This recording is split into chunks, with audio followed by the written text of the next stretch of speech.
So may nabasa kasi ko na ang secret daw para mawala yung lungkot is yung Holy Spirit. 'Di ba? Ang secret to move on is yung Holy Spirit. Ang secret para sumigla ay ang Holy Spirit, 'di ba?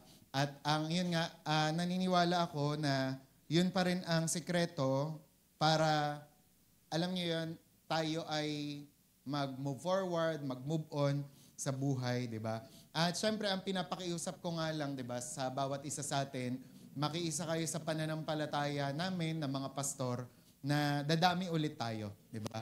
Na tayo, 'di ba, ay gagamitin ng Panginoon to expand, to enlarge the kingdom of God, and hindi tayo magpapadaig sa mga negative emotions o sa mga nararanasan o nararamdaman natin. And the reason why, bakit daw maraming mga Kristiyano o mga tao ang malulungkot is because they do not know the power of prayer. 'Di ba? 'Di ba naalala niyo ba yung sinasabi ni Jesus na kailangan yun nga yung ask me, yung parang hingin daw natin sa Diyos yung mga kailangan natin that your joy may be full. 'Di ba? Ibig sabihin, kaya the reason why may mga tao na malulungkot kasi hindi nila alam yung sikreto ng prayer talaga. Na kapag nakita nila, na experience nila yung power ng prayer, yung blessing ng prayer, 'di ba? Magugulat sila, sasaya sila. Kasi makikita nila mismo, magiging witness sila ng answered prayer ni Lord. 'Di ba? Kaya sabi mo nga sa katabi mo, para di ka na malungkot, mag-pray ka. Ayan. And alam nyo, ang title ng message natin for tonight ay yung The Privilege of Prayer. Ayan. Ang prayer nga daw ay ginagawa daw ng President ng United States. Ang Prime Minister ng Israel, ginagawa rin to. Yung Chairman ng Palestinian people, ginagawa rin tong prayer na to. And ganun din yung Queen of England, ginagawa yung prayer na to. Okay? Ang mga Hudyo, nananalangin din. Ang mga Muslim, nananalangin din. Ang mga Hindus, nananalangin. Ang mga Buddhist, nananalangin. Ang mga Pagano, nananalangin. Ang mga heathens, o yung mga hindi nga naniniwala sa Diyos, nananalangin. At ang mga Kristiyano, nananalangin. Pero alam nyo, ang sabi nga dito, few are sure it works. Pero kokonti lang daw ang nakakasigurado na nagwo-work daw yung prayer. Even fewer believe it is necessary. At mas konti pa nga ang naniniwala na kailangan yun. At ano tong bagay na to? Walang iba kundi ang prayer. Pero ngayong gabi na to, pag-aaralan ulit natin, i-remind tayo ng Panginoon sa privilege ng prayer. Pag sinabing privilege, ano ibig sabihin nun? Yung parang kunwari, nagtatrabaho kunwari si Gab, tapos bibigyan siya ng SM gift card. Di ba? Worth 10,000 pesos. So para siyang privilege kasi pwedeng pumunta si Gab sa SM store ng tapos bumili siya ng mga gusto niya, pantalon o appliances man, na swak dun sa budget na yon. 'Di ba? And kapag si Gab hindi niya tinanggap niya yon pero hindi niya ginamit, 'di ba? Isa lang ang ibig sabihin noon. Nineneglect niya o ini-ignore niya yung privilege na binigay sa kanya. 'Di ba? For example, sa pagpapasok nga rin daw kayo sa hotel na may buffet, 'di ba? Pag binayaran mo 'yon o binayaran sa iyo ng someone 'yon na nagregalo sa iyo, kasama yung paggamit syempre doon ng swimming pool, paggamit ng mga kwarto, at syempre kasama doon yung mga buffet, breakfast buffet, lunch buffet, o kaya naman dinner buffet. Ngayon, kapag nandun ka lang sa kwarto mo at ang kinain mo lang ay Skyflakes, ini-ignore mo at nineneglect at sinasayang mo yung privilege na kasama doon sa package na binili sa'yo ng kaibigan mo o ng someone na nag-sponsor sa'yo. And ganun din ang ginagawa natin sa prayer every time na nineneglect at ini-ignore natin ang prayer. Kaya nga ang prayer ko rin ay ma-remind tayo ng Panginoon ng lakas, kapangyarihan, pribilehiyo na meron sa pagpe-pray. Kasi kung alam natin to, hindi natin ine-neglect ang mga prayer gathering. Hindi natin ine-neglect ang mga OPM. Hindi natin ine-neglect ang mga pananalangin o mga prayer circle. Kasi kapag prayer, mas lalo nating ipaprioritize. Sabi nga ng Salmo 55, 16-17, "As for me, I will call upon God, and the Lord shall save me. Evening and morning and at noon will I pray, and cry aloud, and He shall hear my voice." Diba? So kung mapapakinggan natin si David dyan, sobrang confident siya. Di ba? Na kada pananalangin niya, kada tatawag siya sa Panginoon, ay diringgin siya ng Diyos. Kaya di ba si David, ganadong-ganado siya manalangin to the point na evening, noon, di ba? And morning, morning, noon, nananalangin siya. Di ba? 3 times a day. Kasi bakit? Meron siyang assurance o confidence siya na sinasagot siya ng Panginoon. Kaya sabi nga ng Tagalog naman, "Kayawe lang ako hihingi ng saklolo, aking natitiyak ililigtas ako. Sa umaga at hapon, maging sa gabi rin, aking itataghoy ang mga hinaing. At ang aking tinig ay kanyang diringgin." Ayan. So, dito nga sa Psalm 55, mababasa natin dyan na yung 1 to 14 ay patungkol sa David's trouble. Diba? Tungkol sa mga trouble niya o sa mga problema niya. Then, he spells out the doom of the wicked sa verse 15. Pero after feeling downcast and defeated, David remembered the privilege of prayer. Sana minsan ganun din tayo, no? Na minsan, madalas nga sa buhay natin, naaalala natin yung mga problema natin, challenges, di ba? Yung lahat ng mga hinaharap natin. Pero sana sa dulo, maalala pa rin natin, ay oo nga, no, may power nga ang prayer. Kaya anumang mga challenges, anumang problema to, kayang-kaya pag nag-pray ako. Amen? So gayahin natin si David sa punto na to, di ba? Na sinabi niya, in-enumerate niya lahat ng mga problema, challenges na hinaharap niya, pero sa dulo, na-realize niya, di ba, na pinapakinggan siya ng Panginoon. And alam niyo ba, marami daw ng mga believers ngayon o mga Christian, forget the tremendous, glorious privilege that belongs to us as children of God. Nalilimutan natin yan. Kaya alam niyo, ang isa rin sa mga trabaho namin bilang pastor is to remind people. Kasi madalas talaga nakakalimot yung mga tao. Diba? Kahit nga ako, masasabi ko rin minsan, kailangan kong i-note yung mga bagay-bagay kasi me, myself, and I, di ba? Me, myself, and I. Di ba? Talagang nakakalimot ako. Di ba? Pero salamat sa Diyos, di ba? Na mayroong salita ng Diyos, di ba? Na nagpapaalala sa atin. And sabi, we have a privilege that is unequaled by any other in the world. Sabi nga daw, hindi mo maihahalin tulad sa kahit ano dito sa mundo. Kaya allow me to share with you the privilege of prayer. Why prayer is a privilege. So, 6 lang to. So, isa-isahin natin ngayon. Unang-una, bakit ba privilege ang prayer? Kasi una, prayer allows access to God. Ibig sabihin nito, na yung prayer, ang ginagawa niya ay, alam niyo yun, pinapapasok tayo nito sa Diyos. Diba? Nilalapit tayo nito sa Diyos. Sabi nga ng Psalm 55:17, "Evening and morning and at noon will I pray and cry aloud and He shall hear my voice." Diba? So sasalungguhitan, didiinan natin yung He shall hear my voice. Ibig sabihin nito, yun nga, nagkakaroon tayo ng access to God. Diba? Every time na nagpe-pray tayo, yung hari na mga hari, Diyos na mga Diyos, Creator of the universe, ay namimit natin. And ano ibig sabihin ng prayer allows access to God? Number 1, or letter A, when we pray, we are addressing the Creator. Mababasa niyo yan sa Ephesians 3:20, Isaiah 40 verse 12, and Colossians 1:16-17. Na sa tuwing nagpe-pray tayo, yung Creator ay yung nakokontak natin. Naintindihan nyo? Yan ang kaibahan ng mga Kristiyano sa mga religyong iba. Bakit? Kasi whenever we pray, yung Creator of the universe, nakokontak natin. Pero di ba, naalala nyo ang mga turo ng Romans, ng mga Greek, di ba? O kahit Catholic, pag ikaw ay nakagat ng aso, lapit ka kay San Roque. Diba? Pag kailangan mong mabuntis o magkaanak, sayaw ka sa Ubando. Diba? Yung pag kailangan mo ng ganito, lapit ka sa Lady of Manawag. Diba? O pag naman gusto mong ganito, simba ka doon sa Our Lady of the Abandon. Kung ikaw ay na-abandon, doon ka sa Our Lady of the Abandon. Diba? Kung ikaw naman ay kailangan mo ng awa, magsimba ka doon sa Ina ng Awa. Diba? Kasi kung ano yung kailangan mo, mayroon silang patron patungkol doon. 'Di ba?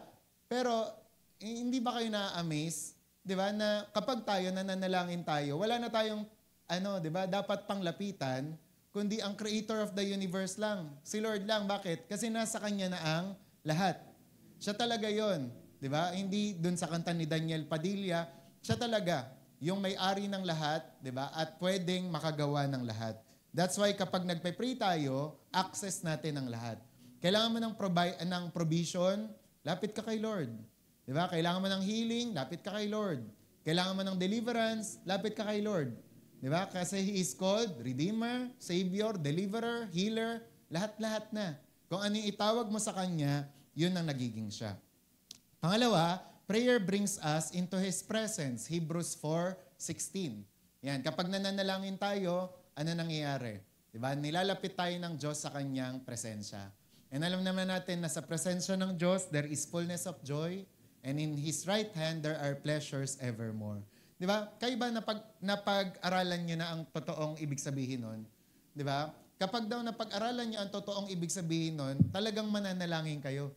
Di ba bakit? Kasi sabi, di ba ng Diyos, in my presence, there is fullness of joy. Sasaya ka, magagalak ka. Lahat ng mga hindi mo ma-imagine kasiyahan, matatagpuan mo sa Kanya. Tapos ito pa, in His right hand, there are pleasures evermore.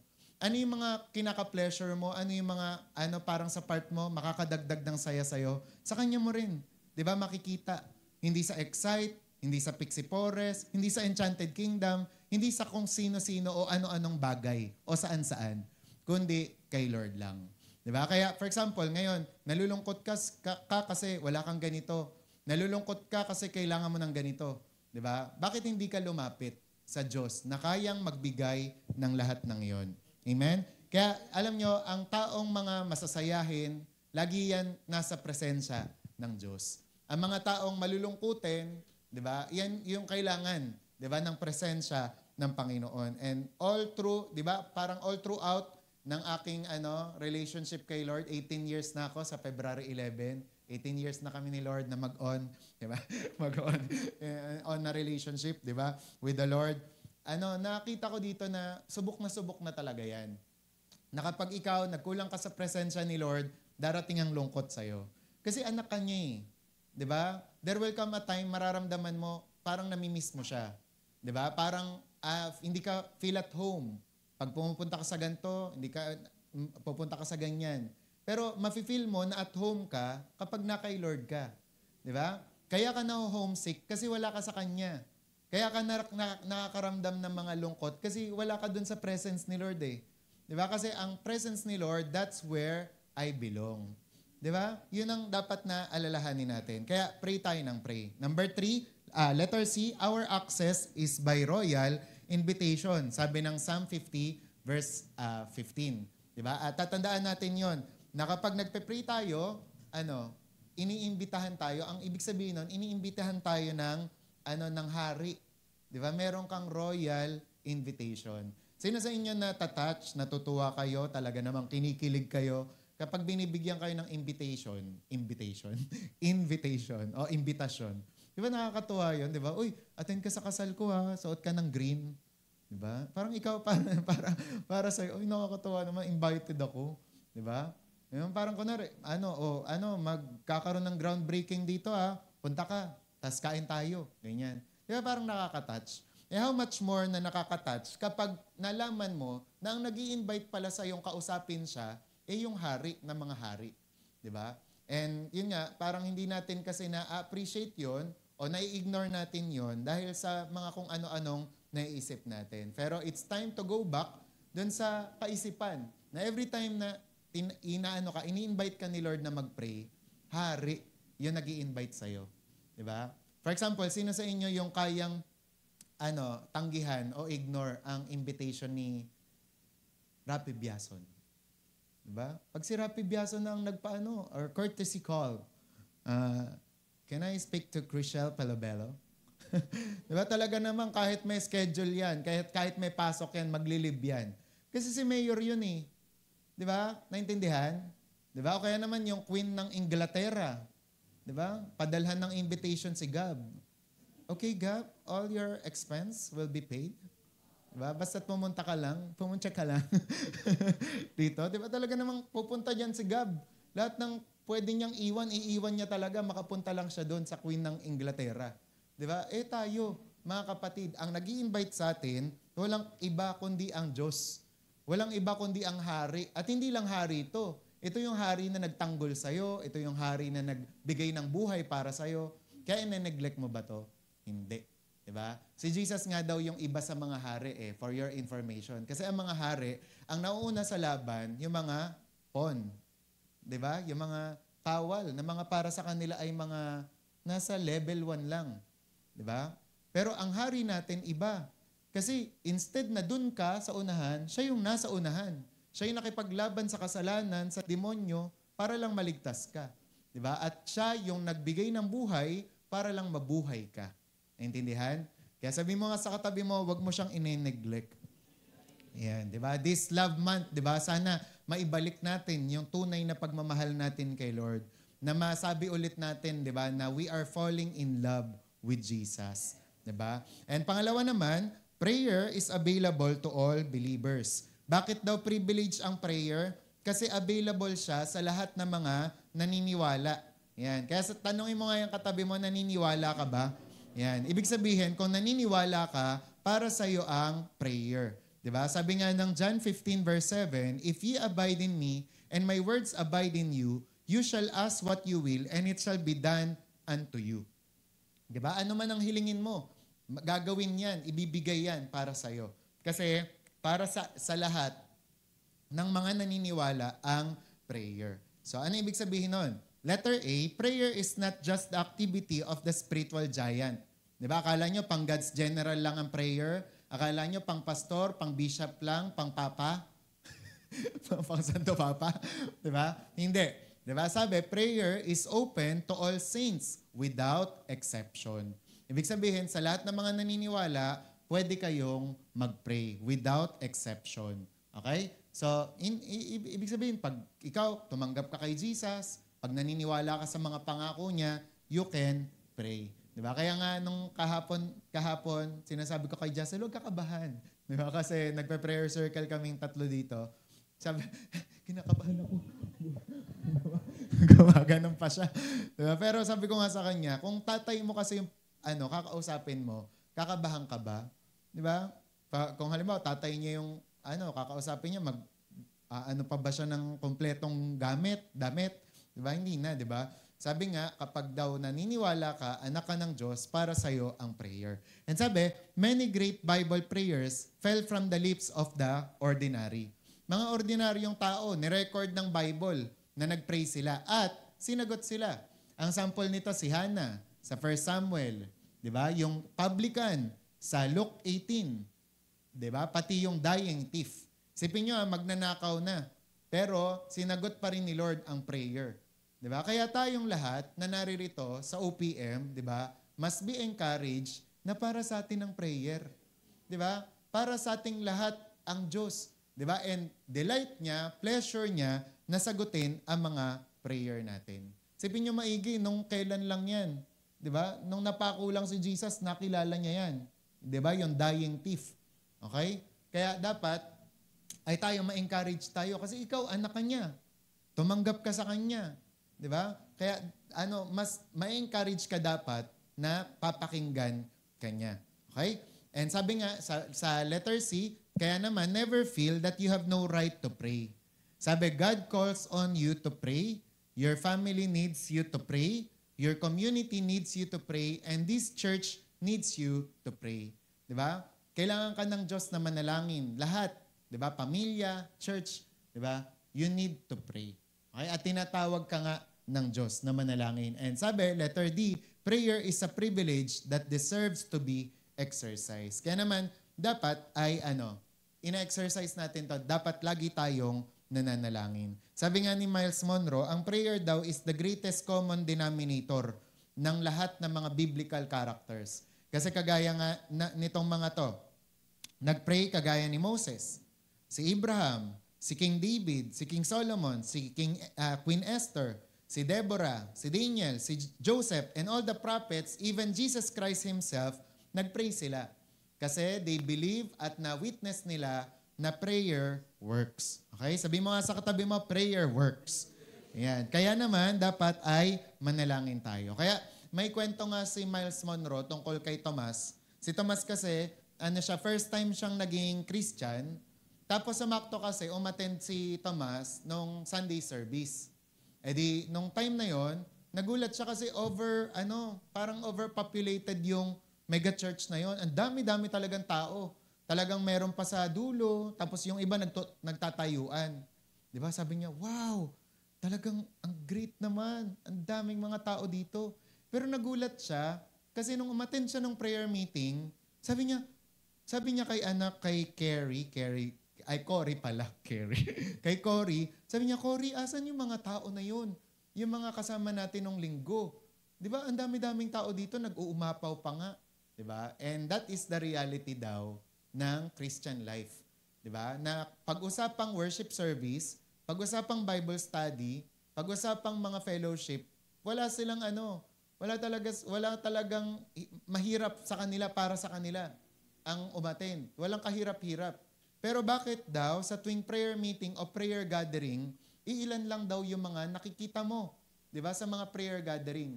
Kasi ganun daw ang ang katotohanan, 'di ba? Na they believe in the power of prayer, pero konti lang yung nag-e-exercise noon.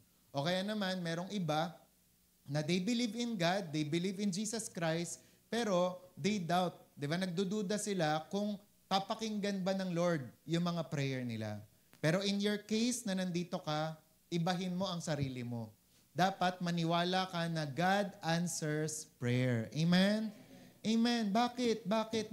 Kasi hindi magte-take time o hindi mag-e-effort si Lord na mag-command, magsabi, magsalita na manalangin tayo kung hindi niya rin sasagutin.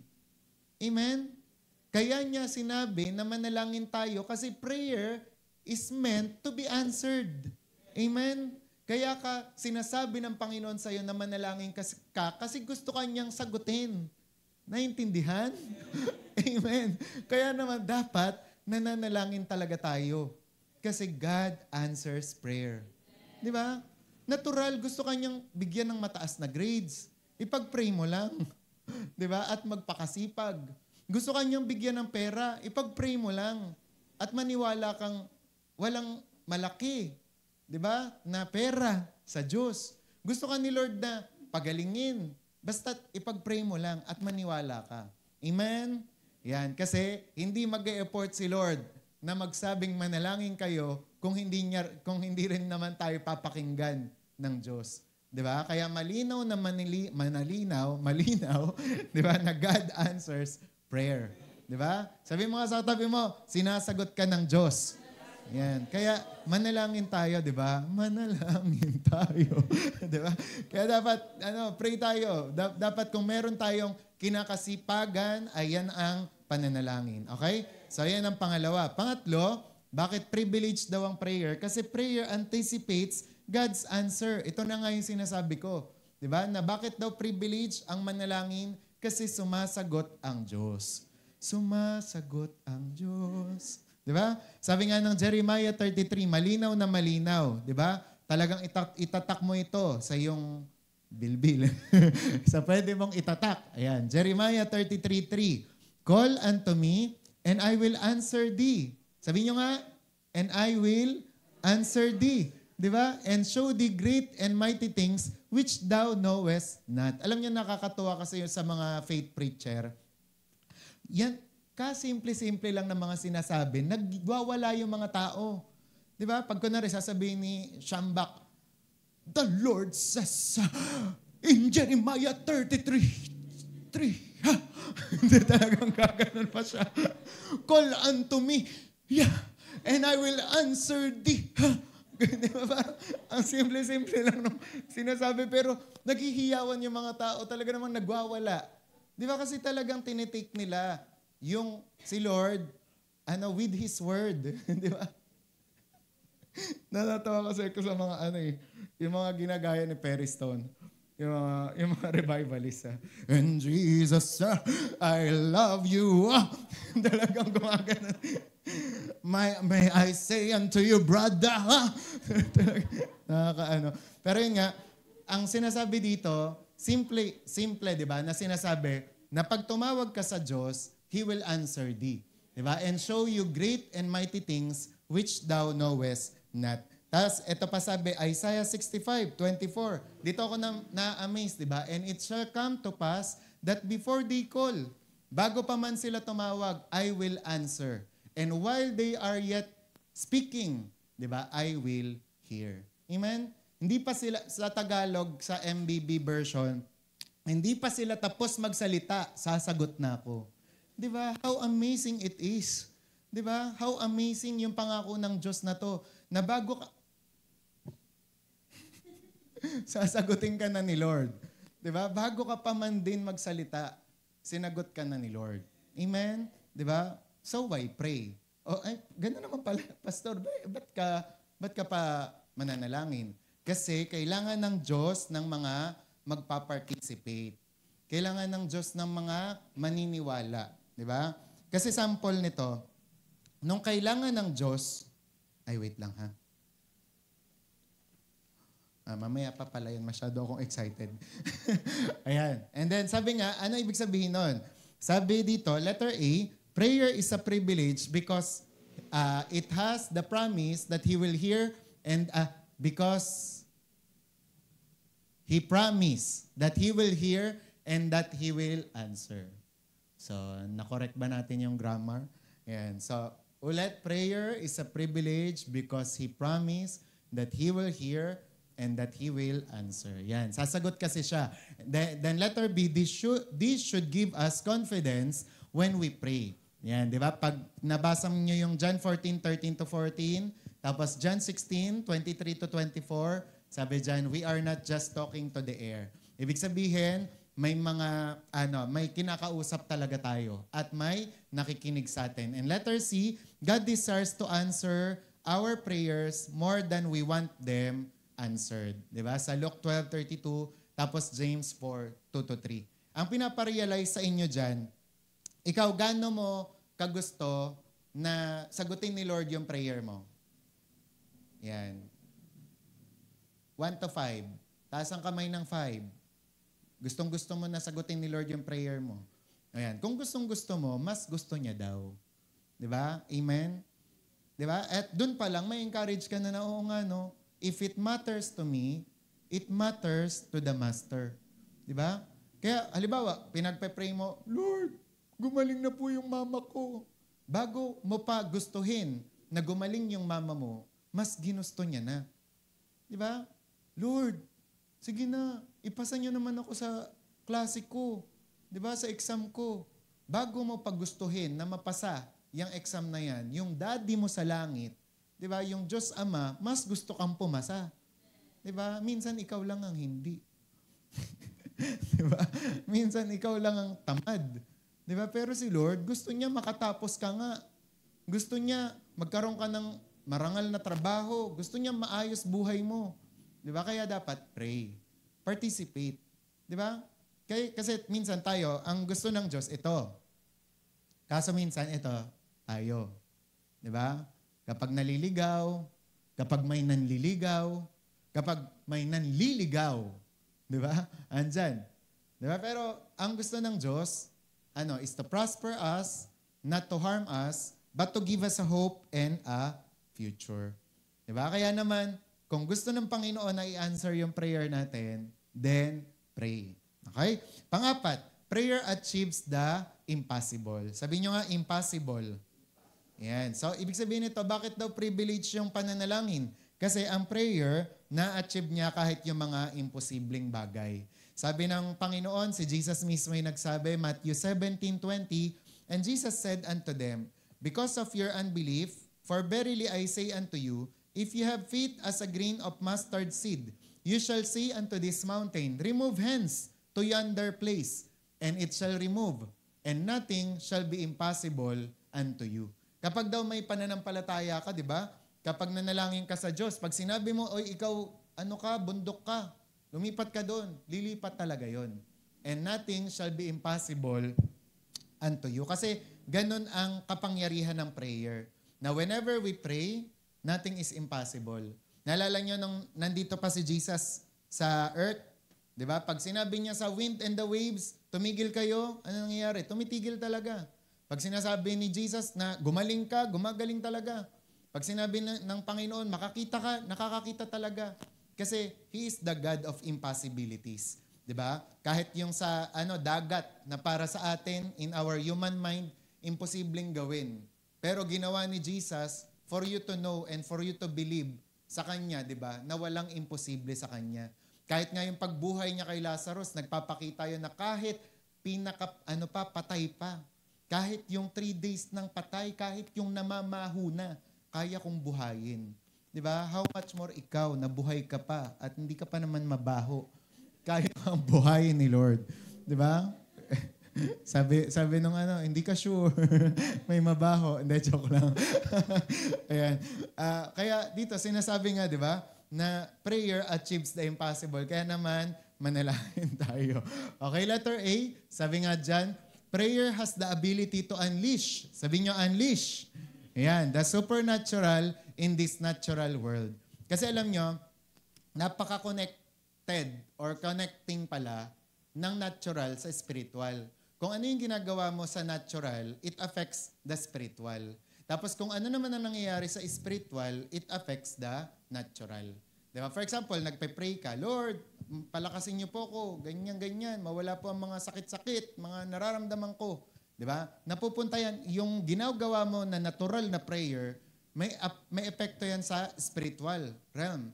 Diba? Kumikilos ang Diyos, tinatanggal niya yung mga sipon, mga ubo, shing, nakikipaglaban siya. Diba? Then, kapag may nangyari na sa spiritual, maapektuhan na yung natural, yung physical. Kaya nagugulat ka pag, wala na, maluwag na. Diba? May nagpupunas. Ayan, kaya pag-pray natin yan. Diba? Kasi yun nga, it affects the natural. Diba? Basta mamaya may mga ikukwento ako sa inyo. Diba?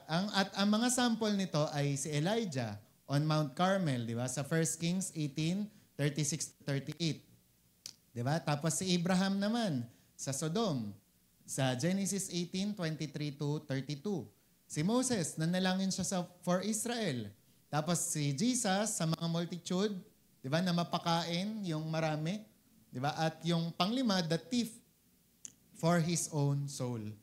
Impossible din 'yon, 'di ba? Napakalaking miracle din 'yon kasi how come na ang makasalanang tao magnanakaw ay dadalhin ng Diyos sa paraiso? 'Di ba? Sabi nga ni Benny Hinn, the greatest miracle na pwedeng mangyari sa tao is the miracle of salvation. Kasi, di ba, parang sa Amazing Grace, yung napaka-rich mo, napaka-sira ng buhay mo, but then, na-experience mo yung Amazing Grace. Kaya naman para sa'yo, how sweet the sound yon, di ba? That save a wretch like me. So, yun yung mga halimbawa ng mga na-achieve ng prayer. Di ba? Prayer achieves the impossible.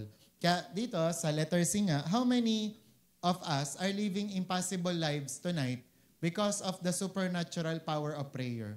Sige nga, kung isa-isahin natin kayo, ilan sa inyo yung mga nakaranas ng parang imposibleng bagay, tapos biglang sinagot kayo ni Lord, tapos masasabi nyo, grabe, how great is our God.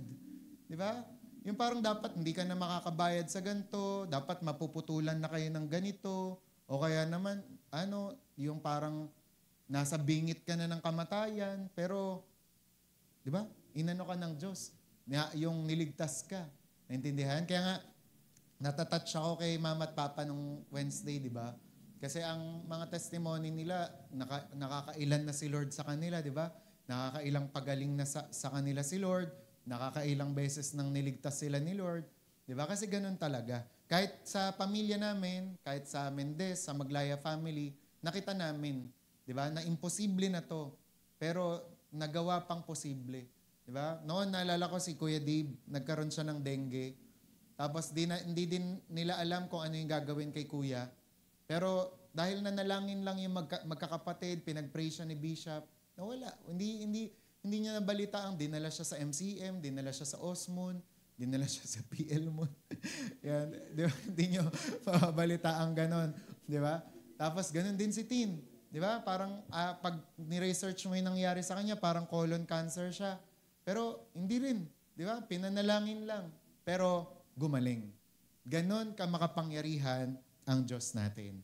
Di ba? Kaya sabi mo sa katabi mo, maniwala ka sa Diyos. At sa kaya niyang gawin. Kaya sabi nga, never say God cannot do it. Wag niyong sasabihin yon na hindi kaya ng Diyos to. Sabi, prayer is a privilege because it has the ability to achieve the impossible. Kaya pag may nagsabi sa inyong hindi kaya ng Diyos, tampalin nyo ng Bible. Tampalin nyo ng verse. Tampalin nyo ng pangako ng Diyos. Di ba? Kasi nalala ko nga nung nakaraan, sabi, saan daw takot ang demonyo? Sabi ni Benny Hinn, takot ang demonyo sa salita ng Diyos. Kaya dapat lagi kang may baon na salita ng Diyos. Remember how Jesus overcame the devil? Di ba? Sinabihan niya lang ng salita ng Diyos. Hindi siya nakipagbunuan, hindi siya nakipagsuntukan o tadyakan, di ba? Talagang sinabi niya lang yung pangako at salita ng Diyos. O alis ang demonyo. And whenever, di ba, na yung mga pagdududa, yung mga takot, pumapasok sa isip natin, di ba? Kinakailangan may baon tayong salita ng Diyos. Diba? Kaya nga, ilan sa atin, ang agad-agad nalulungkot, ang agad-agad nadadown, ang agad-agad nadidiscourage whenever we face something na parang overwhelming para sa atin. Pero hindi dapat ganyan ang paraan. Kailangan alam nyo ang salita ng Diyos. Alam nyo ang pinapanindigan nyo. Alam nyo ang tinatayuan nyo. Diba? Ang tinatayuan natin ay solid rock. Ang tinatayuan natin ay firm foundation. Hindi natitinag. Tao natitinag, tao nawawala, tao nang iiwan, pero ang Diyos hindi. Amen? Ang salita ng tao nababali, pero ang hari hindi. Ang hari natin hindi nababali. Amen? Amen. Kaya dapat tatandaan natin yon. Okay? Kaya sabi nga, huwag nating mamaliitin ang Diyos. Huwag mong tingnan ang Diyos bilang maliit. Diba? For example, minsan may bayarin kayo 1.5. Ang pinaka talagang hindi ko makalimutan na hanggang ngayon ni-realize ko pa rin, tsaka nire-remember, tsaka yun nga, pinaponder sa puso, is yung bakit sinabi sa akin ni Ate Beck that time, nung magtatrabaho na ako sa Insular, sinabi niya, wag mo kasing sambahin yung 50,000. And some of us, di ba, marami sa atin, di ba, minsan ganun. Yung ko na rin, may bill kayo, 5,000, may bill na 3,000, di ba? Tapos akala nyo hindi na babayaran ng Diyos yun. Akala nyo parang imposible nang bayaran yun. Pero balik tayo dun sa sinabi sa akin ni Ate Beck, huwag mo kasi sambahin yung 50,000. Kasi naisip kong bigla, ba't niya ba nasabi yun? Kasi oo nga naman, when we look sa Diyos, tapos yung 50,000, tapos parang iniisip mo, ang laki ng 50,000, parang sinasamba mo nga yung Diyos. Parang sinasamba mo yung 50,000, parang ina-idol mo. Di ba? Na as if mas malaki yung 50,000 sa Diyos. Eh sino ba mas malaki? Si Lord. Di ba? Kaya alam nyo, after noon, mga ilang araw lang, ilang buwan, pinahiya ako ng Diyos. Di ba? Bakit? Kasi yung 50,000 na yon, di ba, nabayaran nang wala akong tulong. Nang wala akong ginawa. Siguro pinakita sa akin ng Diyos, Hemler, kayang-kaya ko, no, without your help. Di ba? Parang pinamukha talaga sa akin ng Diyos na hindi, di ba, gagawa ako ng paraan kahit hindi ka pa magtrabaho dyan sa Insular. Di ba? Kasi pinakita ng Diyos, akin ka. Tuparin mo yung calling mo, ako bahala sa'yo. Di ba? Kaya ganun. Ganun din tayo. Whenever na may mga pangako ang Diyos sa inyo na pinapanghawakan nyo, talagang paniwalaan nyo na tutuparin niya yan. Amen? Kung paano niyong pinapaniwalaan na sisikat ang araw bukas, paano niyong pinaniniwalaan na may hangin kayong malalanghap bukas, paano niyong pinapaniwalaan na lulubog ang araw bukas ng 6:00, ganun niyo rin paniwalaan ang Diyos at ang kanyang mga pangako. Di ba pag ikaw na yung pag umaga, no effort, wala talagang ka-effort. Talagang alam mo, di ba, sisikat ang araw. Di ba? Talaga nang lilitaw siya pag 6:00 na. O ngayon ba, 6:30, 6:15? O, ganun. Medyo madilim pa. Pero sisikat. magkakaroon. Kaya nga minsan pag tinatanong ko ni Ate Mer, may araw ba? Ay, meron. Hindi nawawala. Diba? Nagdidim lang, pero meron talaga. Hindi nawawala. Diba? Ganon po ang pangako ng Diyos. Amen. Ang dami ko sinasabi. Amen? Amen. Ayan, kasi ganon. Okay, kaya nga tingnan nyo.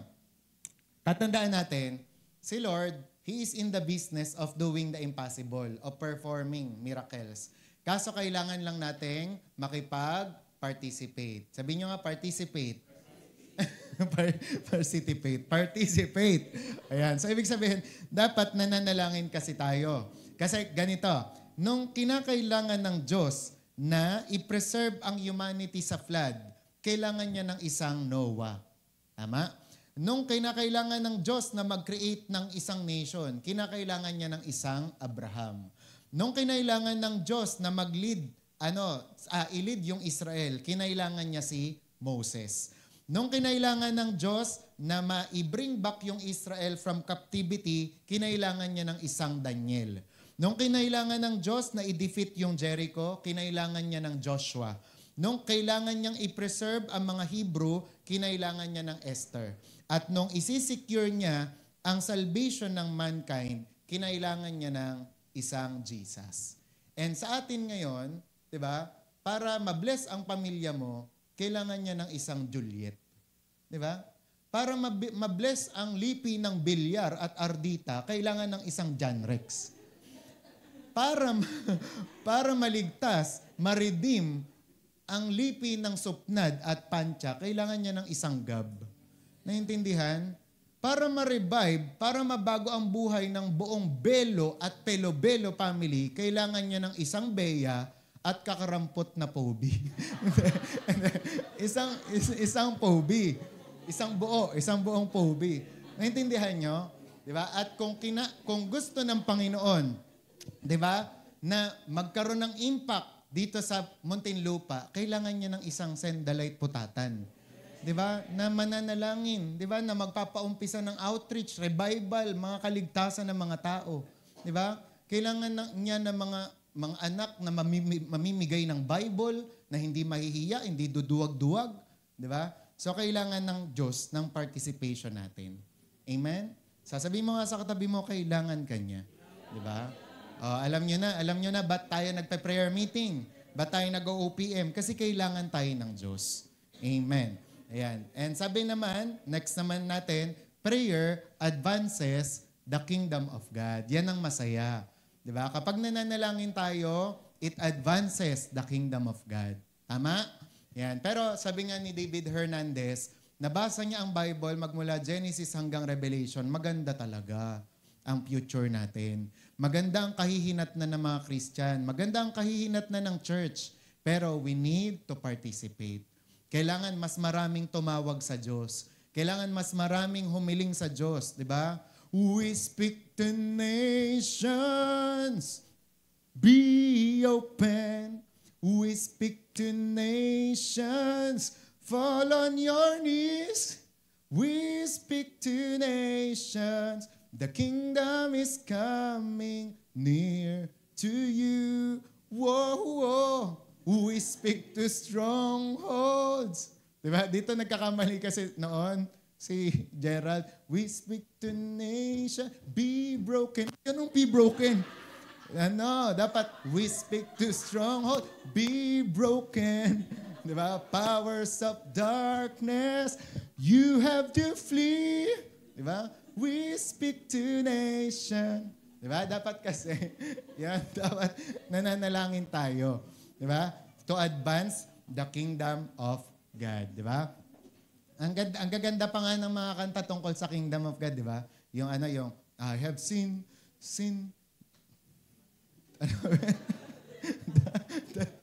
the victory of Jesus. Glory be to God. Glory be to Jesus, diba? Tapos yung ano nga ba yun?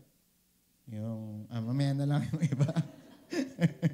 Ayan, so prayer advances the kingdom. Sabi nga ng 2 Thessalonians 3 verse 1, finally, brethren, pray for us that the word of the Lord may have free course, and be glorified even as it is with you. Sa MBB o Magandang Balita Biblia, sabi dyan, nang sa gayon, ang salita ng Diyos ay lumaganap. Diba? So alam nyo kasi every time na nananalangin tayo, merong ginagawa si Lord na pagkilos. Diba? Sabi nga, sa letter A, our prayers can be effective in places where we cannot go physically. Alam nyo ba yon? Diba? For example, hindi tayo makapunta sa Mindoro, pero we can pray for Mindoro. Hindi tayo makapunta sa Zimbabwe, pero we can pray sa mga missionary doon. Diba? Hindi tayo basta-basta makapunta sa Bicol, pero we can pray na dumami yung evangelist, pastor, diba? At mga churches doon. Kasi there is no distance in prayer. Naalala ko nga si Oral Roberts, sa kanya galing yung term na point of contact. Kasi naniniwala siya na there is no distance in prayer. Sabi niya, kung wala dito ang inyong mga mahal sa buhay, just hold the chair and imagine that you are holding your child, your sick child. Diba? Tapos maya-maya, ipagpe-pray na nila, oh, let's pray for our ganyan-ganyan. Bakit? Ganon yung tono niya. Let's pray for our sick child. Diba? Ganon. Tapos, yan. Ang point of contact doon, ipagpe-pray. Yung hahawakan na nung mga tao, yung kanilang upuan. Tapos iisipin na nila na yung nililay hands nila ay mismong anak nila o yung mga mahal nila sa buhay. Then yun, nagugulat sila kasi may mga report, may mga mail sa kanila na gumagaling, natatouch ni Lord yung mga pinag-pray nila during that time. Yun yung power ng faith tsaka point of contact. Na kapag naniwala ka na ginawa mo tong gestures na to, tapos nanalangin ka sa Diyos, nothing will be impossible. Amen? Nalala niyo yung kwento ni kay Smith Wigglesworth, 'di ba, na tumira siya sa isang parang Christian. Tapos sakto kasi paalis na siya noon. Doon kasi siya natulog, 'di ba? Tapos paalis na siya noon. Sabi ng wife, teka Smith, hindi pa ligtas yung asawa ko. Hindi mo pa siya napag-pray. Pwede ka bang bumalik? Pero dahil nga na siya, ayaw niya nang bumalik. Sabi niya doon sa asawa, 'di ba? Huwag mong palitan yung kobre kama. Tsaka huwag mong palitan yung yung punda ng unan ko. 'Di ba? Kaya ang ginawa ng asawa, hindi niya pinalitan yung kobre kama, hindi niya rin pinalitan yung punda. 'Di ba? That night, 'di ba, yung kanyang asawa doon humiga sa hinigaan ni Smith Wigglesworth at nakapanaginip yung asawa niya na nasa impyerno siya. Kaya kinabukasan, nangyari? Sabi ng asawa niya, I want to be saved. I want to accept Jesus Christ. 'Di ba? That's the power, 'di ba? Ng point of contact, tsaka yun yung doon mo makikita na there is no distance in prayer. Pwede mong ipag-pray kahit malalayo, 'di ba? Kasi abot ng Diyos ang mundo. Hindi totoo yung globe, 'di ba? Kasi nawawala ng signal pag nasa NHA, 'di ba? Pero ang Diyos, kayang-kaya niyang abutin ang mga tao sa paligid. Amen? Yan. Pinakalagi ko na example nga dito yung papa ni Rachel, di ba? Yung sabi ko, Lord, yung sabi namin, Lord, pinagpe-pray namin siya, abutin mo po siya. Tapos biglang may barko na tumapat doon sa barko nila. Tapos mga nagpuntahan doon sa barko ng papa ni Rachel. Tapos ang dala-dala, Bible. Tapos surprisingly, di ba, ang language ng Bible, Hiligay nun. Di ba? Kaya nakakatuwa yon yung ganong testimony. Kasi kahit hindi naman ako seaman, hindi naman ako kapitan ng barko, 'di ba? Pero kaya natin, 'di ba, naabutin yung mga hindi maabot. Naalala ko rin lagi yung kwento ni Bishop, yung nagyayabangan. Na kwento ko na yun sa inyo, yung sabi nung piloto, ako ang may mataas na trabaho sa inyo kasi abot ko ang langit, ang alapaap. Sabi ng astronaut, hindi. Ako ang pinakamay mataas na trabaho sa inyo kasi abot ko ang kalawakan. Sabi ng pastor, mas mayabang. Hindi kayo ang mas mataas. Ako. Dahil pag lumuluhod ako, abot ko ang Diyos, ang kalangitan.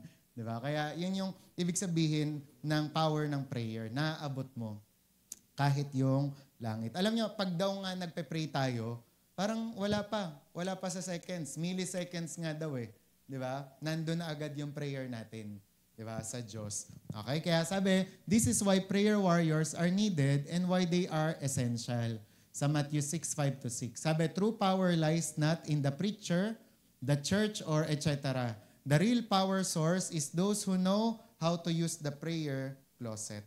Okay? And then letter C, prayer opens door, hinders evil, touches the sick, convicts the sinner.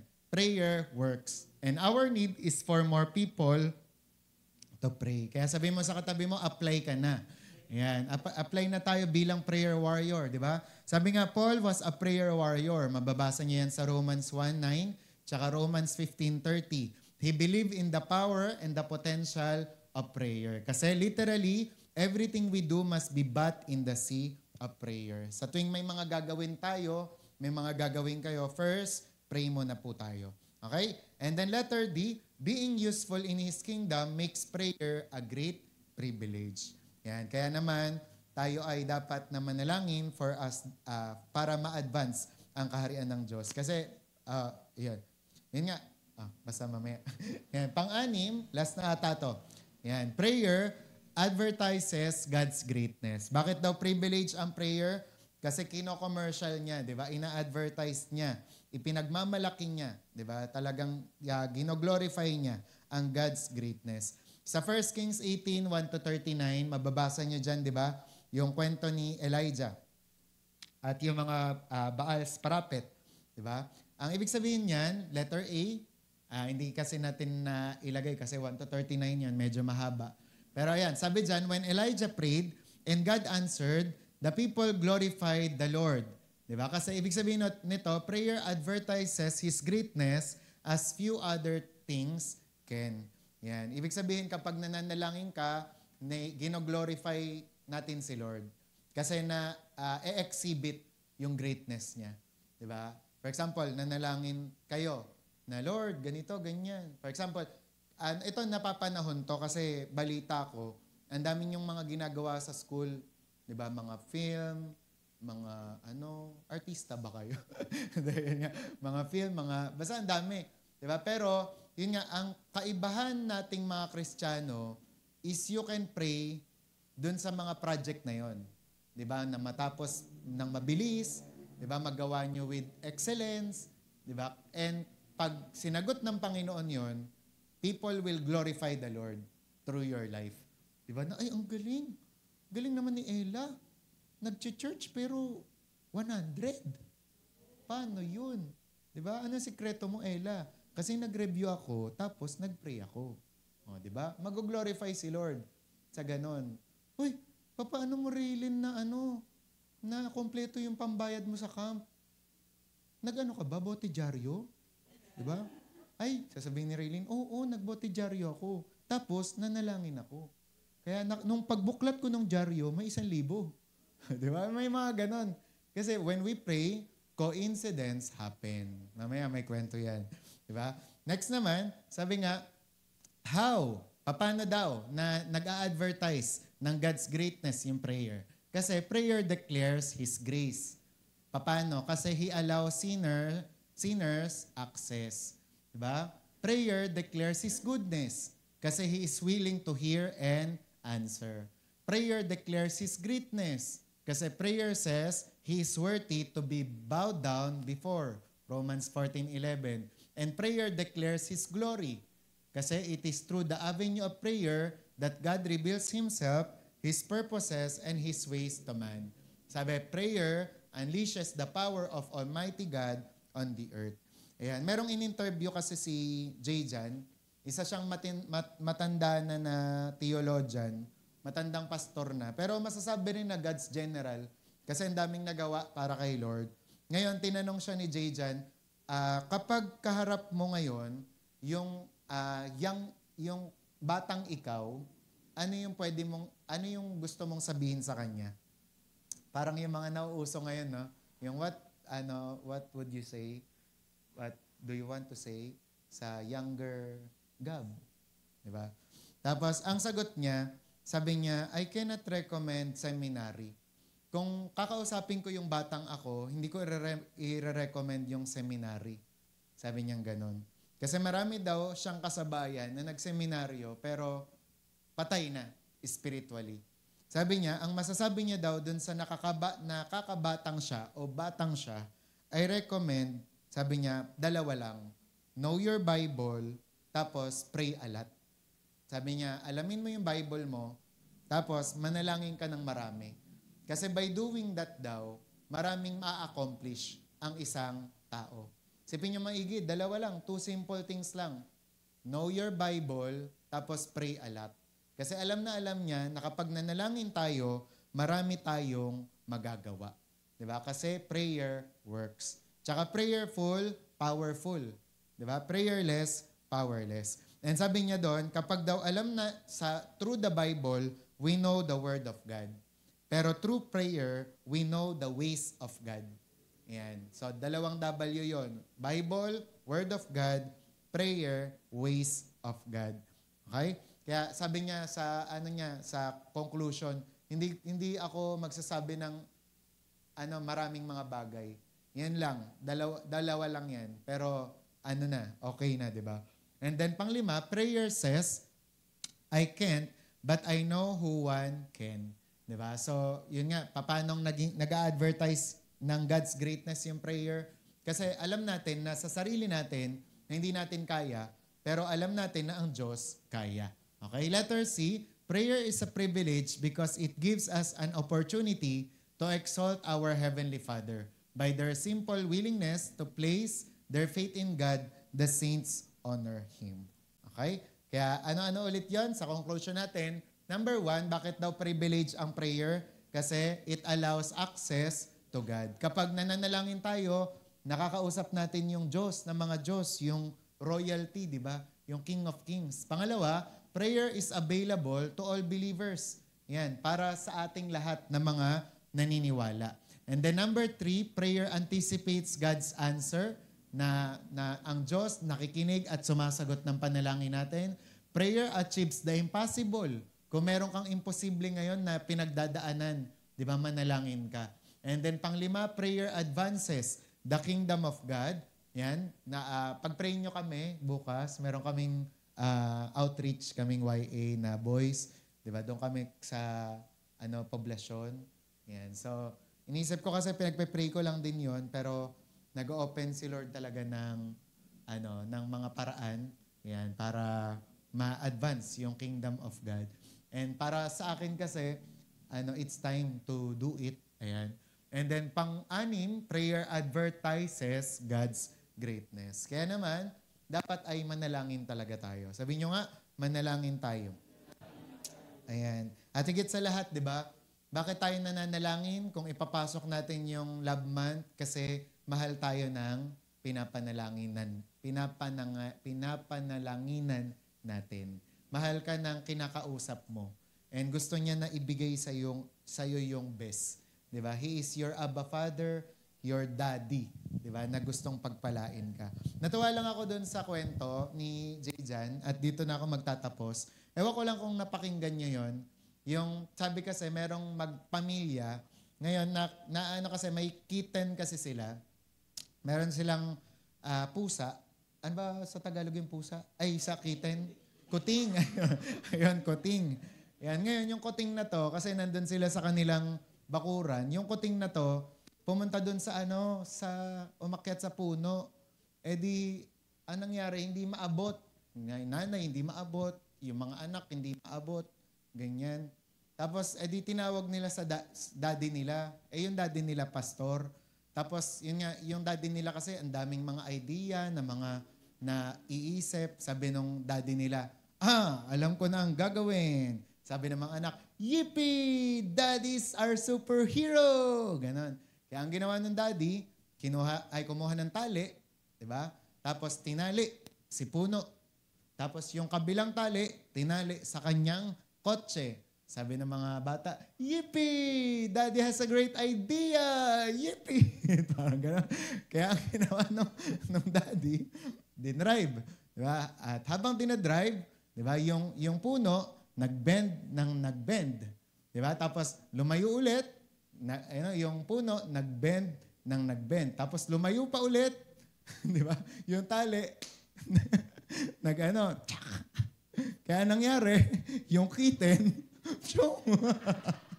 Tumalsik. Yeah. Tumalsik yung kitten, di ba? Dahil sa great idea ng daddy. And that's the end of the story. At doon nagtatapos ang istorya. Yan. Ang ibig sabihin nun, ng kwento na yon, hindi lahat daw ng ending ng story masaya. Yan.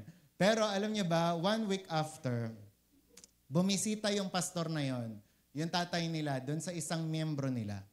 Yan. Pagbukas pa lang ng tatay niya, nung pastor na yon, nung pintuan, nung kanyang miyembro, nakita niya yung kitten nandoon. Na-shock siya, na-surprise siya. Pero hindi niya masabi na, yan ang kuting namin. Sabi niya ganyan.